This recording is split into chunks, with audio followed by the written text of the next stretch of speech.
The Mixed Mornings and More podcast with Steph and Shawn. Now available daily. Good morning, world. Good morning. Happy Monday. It's May 16th, 5:30. I'm done. And there was Shawn, you are more awake than I've ever seen you on a Monday morning. There was a lunar eclipse last night. Yeah. Did you see it? Not as excited about that. Must have been something else keeping you awake. I was just watching the hockey. I mean, come on. It's the Calgary Flames and the Dallas Stars. They're going into overtime. What, you want me to multitask? No, I had to pay all my attention to the hockey. See, I knew you would probably be watching, right? Yes, See? I did. See? So how was it? It was great. It was actually the first lunar eclipse I've ever seen where I've noticed what was happening. So thankfully we had chatted with John Tupper, our go-to guy for things in the sky on Friday. And so I actually pulled up our podcast to hear where was the best place to look and things like that. Because I was like, what is happening with this moon? Where is it? I'm outside. I cannot find it in the sky. And then once he said, look southeast, were you just completely lost? Yes, absolutely. Bring out your compass? Where am I supposed to look? But then a friend of mine texted and said, the moon is out. And I was like, okay, she at least knows that the moon is out right now at this very moment. So I went out again and I found it above my neighbor's house. And it looked like an eclipse was actually happening. It looked like those pictures. It was pink. It had the shadow on it. It was really neat. That's cool. Did you grab some photos? Well, taking pictures of the moon, not exactly a sport I'm very good at, but I did take one and I did post it in the comments on our Facebook page underneath the reminder there's a lunar eclipse tonight. So you can go check it out. You can see all my right. skills. Thank you for that. You're welcome. So you and I went to 24 open houses over the weekend. You did 12. I did 12. I almost did 13. Uh-oh. Just helping someone out, or what went wrong or good? I don't know. You know what? I think I'm going to blame my GPS on this. Okay. So I was going to 252 McKinley Crescent. Yeah. I was on McKinley Crescent. My GPS said, you have arrived. And I was like, thank you. So I pulled over. I saw the Coldwell Banker for sale sign in this person's yard. And I was like, this must be the place. X marks the spot. Yeah. When I walked up the driveway, I discovered that the owner had left their dogs there. Oh, yeah. And I was like, what a strange thing to do for an open house. Yeah, that's not likely for an open house. Yeah, so I let myself in to the gate, and these dogs were still behind another fence. Yeah. But they were getting a little bit angry at me for letting myself in, and I was like, even stranger that these dogs are really mad during an open house. And so I walk up to the door, and I do you do the knock and enter at the same time. Right? Lots of time with open houses, I just walk in. It's an open house. That's what you do. So I just like knocked twice, tried the door. It was locked. And I was like, something, all of these signs are pointing to. Yeah, a lot of things are adding up now. Yeah. So then I was like, you know what? Let's get out of here. Like, hopefully they didn't see me. But then a man did open the door. Yeah. And he's staring at me like, what are you doing here, girl? And I was like, I'm sorry, I think I have the wrong house. This isn't an open house, is it? And he was just like, absolutely not. And were they selling their house at all? Do you know? There was a sign on the front lawn.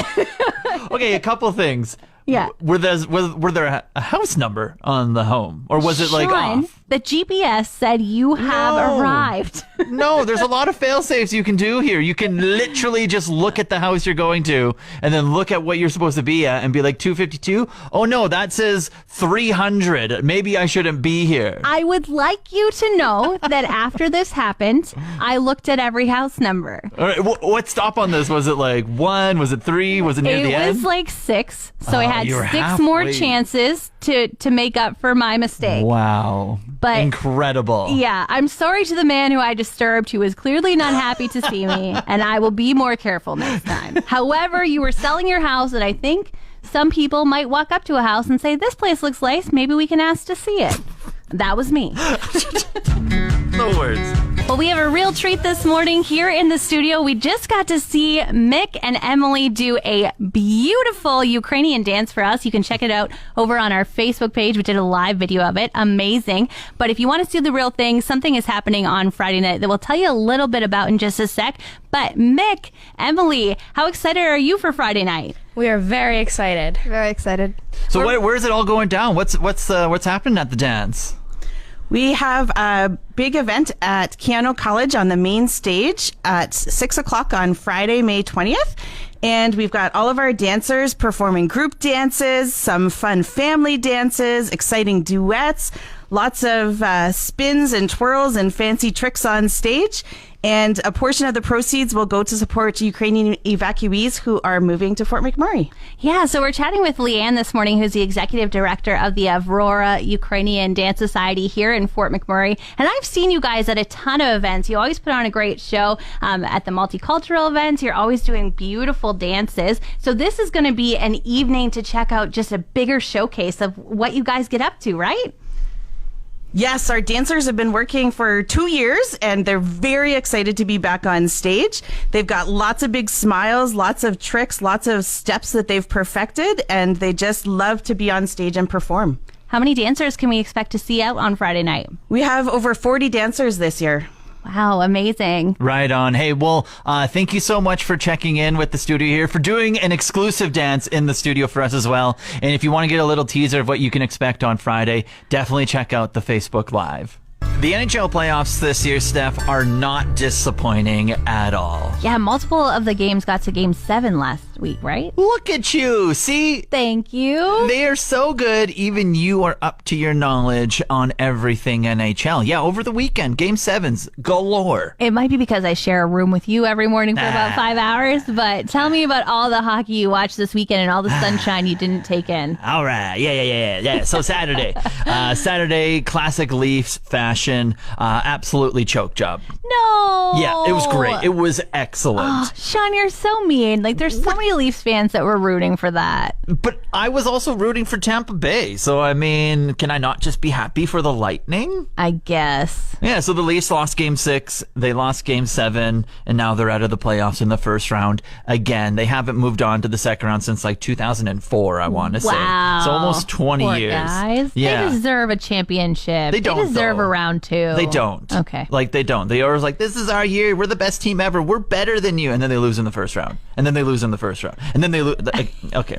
The Edmonton Oilers, they got her done on Saturday. They're off to the next round. They beat the Kings 2-0. That was very exciting. Connie absolutely put on a show. Oh, Connor McDavid. I always feel like I have to clarify that because who knows who Connie is. Connie! And then last night, the Flames got her done. The Flames got her done in overtime. They beat the Stars. It was 3-2, and it was that's why I'm tired this morning, because the game went to like 11 o'clock last night. So does that mean we're getting a Battle of Alberta if the Flames and the Oilers are both in this? Heck yeah, we are. It's starting up on Wednesday. It's going to be absolutely electric. So 7 games, Foilers and Flames. Well, best of 7, Oilers, Flames. So it could go 4. It could only be 4 games. It could be 7. We'll just have to wait and see. It's going to be nasty, though. I'm excited for those 50-50s.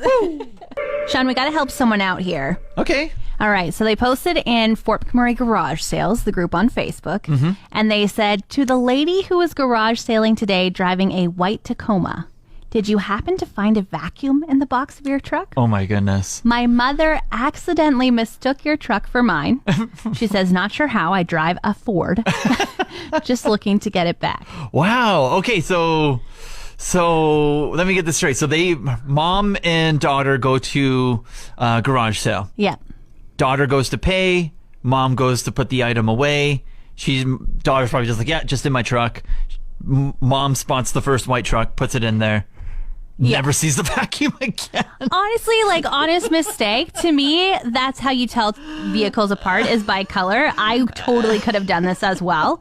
I just wonder what you would think when you arrived home and you had a vacuum surprise in your truck. That's hilarious. Like, I didn't buy this, but I'll take it. Yeah, would you be like, a fairy has said I should vacuum my floors more, or I needed one of those. Thanks for the blessing. Yeah, that's so curious. I don't know. Like, would you go back to the garage sale if you had that in your trunk, or would you be like, would you even know where it came from? I think the question would be, where did it come from? Because I feel like people who garage sale don't just go to one garage sale, they go to multiple. And if you're not looking for a vacuum, do you notice which garage sale this vacuum was at to be a surprise in your truck? And the person who has a surprise vacuum in their truck I wonder if they didn't put anything else in the back of their truck bed and they don't even know it's in there. Yeah, maybe they have a tonneau cover as well and it's just tucked right underneath there. Right, because if they didn't put anything in there, they're just getting out of their truck, grabbing something from their back seat, and then going in their house. They might not even know. Yeah, so if you drive a white Tacoma, perhaps you should open your tailgate and look in there. Maybe you have a surprise vacuum.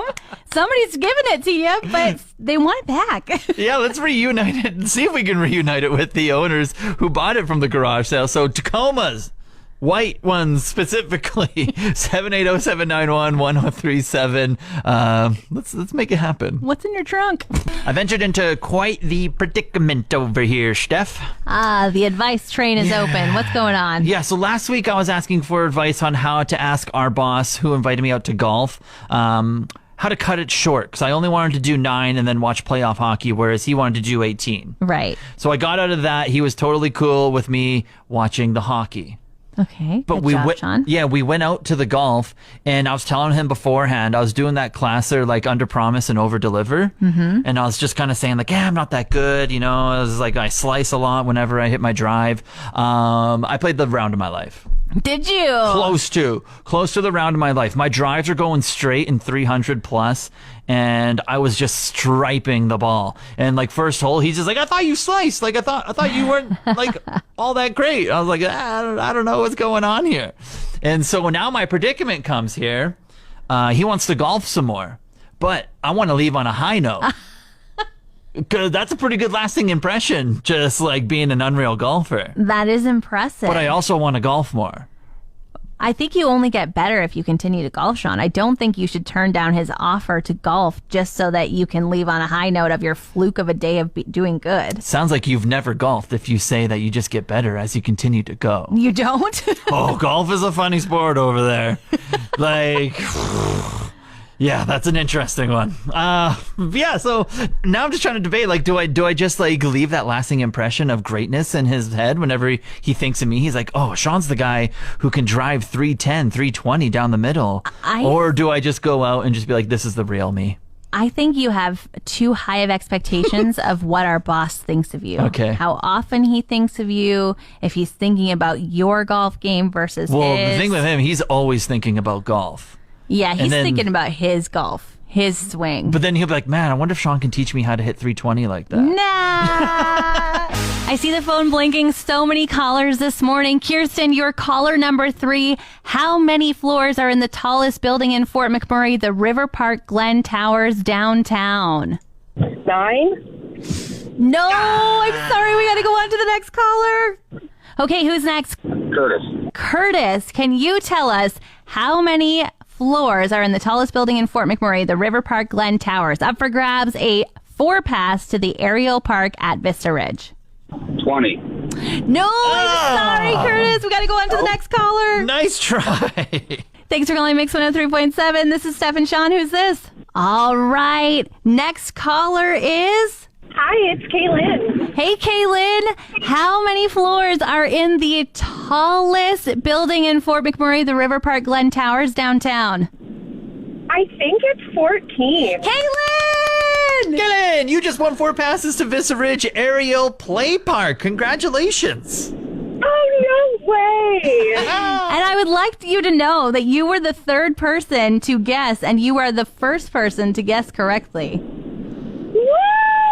Yeah, do you think you got a couple friends or family that you can bring? Got 4 passes there. Oh, yeah.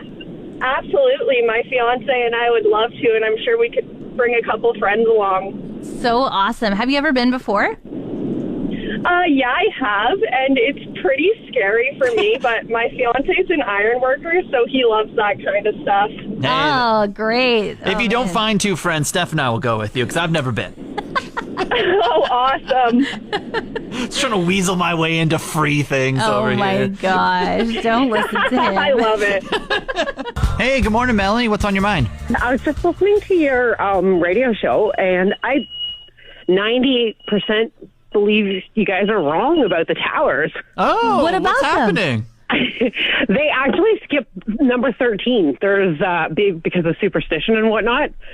There's no 13th floor on the towers. Okay, Okay, because I was looking at pictures because we were Googling this, and every Google information thing says 14, and then I was counting pictures. I'm like, I'm only counting 13 floors in a picture. There is only 13. They skip number 13 and call it 14. Those sneaky guys. Because I was like, hey, I'm counting 13, but maybe I'm just really dumb, and like the internet never lies, apparently, but it does. No, superstition overrules. Damn it. Oh my gosh. Do you know of any building that's taller than 14 floors in Fort McMurray? No. Yeah. No. Okay, so the that I elevator don't. buttons have 14, but in real life, it's only 13. Yeah, there's no number 13. All right. So sneaky. We appreciate your help on this. Yeah, no problem. You guys have a good day. Thank you. You as well. Thanks for listening. Bye. I have to give a huge shout out to two people who just fill me with energy. Steph. Tell me more. So I was at the casino on Friday. They were having their ground reopening all throughout the week and weekend.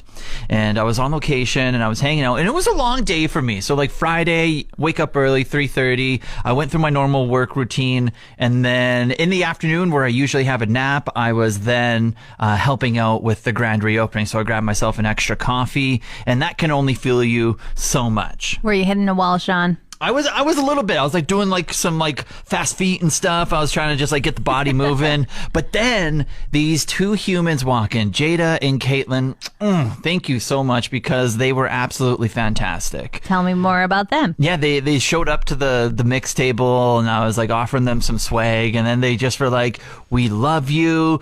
We like enjoyed listening and following along," and that itself, just like a compliment, just like boosted me, and I just got so much energy. I was like, thank you so much for like stopping by today. Like I was kind of hitting a wall, but now I'm just ready to go for like the last 2 hours of like being on location here, and it was just absolutely fantastic. That is wonderful. You don't think that I give you enough compliments just to us in this room that you needed somebody else to come and boost your tires there? I just needed some specific ones that afternoon. Like if you would have texted me and be like, hey, you're doing great, then maybe it would have like perked me up a little bit. But it was just in that specific time moment where it was just like a long day, getting long kind of thing. And then it's just like, and this is something that I'm trying to work on as well, is that whenever like something or someone makes me happy or makes me feel joy or anything, I want to let them know. Because when they let me know about like just like having fun with us on the radio, it perked me up so much. And if I can do that for someone else, then I want to. Hey, there we go. It's Shawn Compliment Day. Be like Jada and Caitlin and compliment other people. Don't compliment Shawn. He's got enough. Still compliment me because I really liked it. The Monday after. What'd you get up to this weekend over there, Miss Steph? Well, last weekend I had a bit of adventure on the Hanging Stone, and I didn't want to talk about it because I was a bit embarrassed. Had to leave my boats in the bush. It was like an absolute fail. And so this weekend... Oh, I am did it again. triumphant. No, I'm triumphant. I went back down there. My husband and I decided to take the entire day and go and rescue these kayaks. Wow. And we did. We had to empty them about 15 times because we got so much water in them. Gross. But, so we started over by McMurray Métis, just down in the Hanging Stone. Took us 4 hours. But when we saw Grayling Terrace and we saw some houses, I put my paddle above my head and yelled, houses! It was like we had re-entered civilization after being lost for years. Like I couldn't even handle the joy and excitement of coming back into a world where I didn't have to be in that soaking wet, quicksand-filled boat. Okay, you're always like, you never come kayaking. Yeah, because... this. Shawn, it's not usually like that. This was a surprise that this happened. That's what they all say. It's never like that. It's never like it. Want more of today's show? Download the Mixed Mornings and More podcast. Now available every weekday.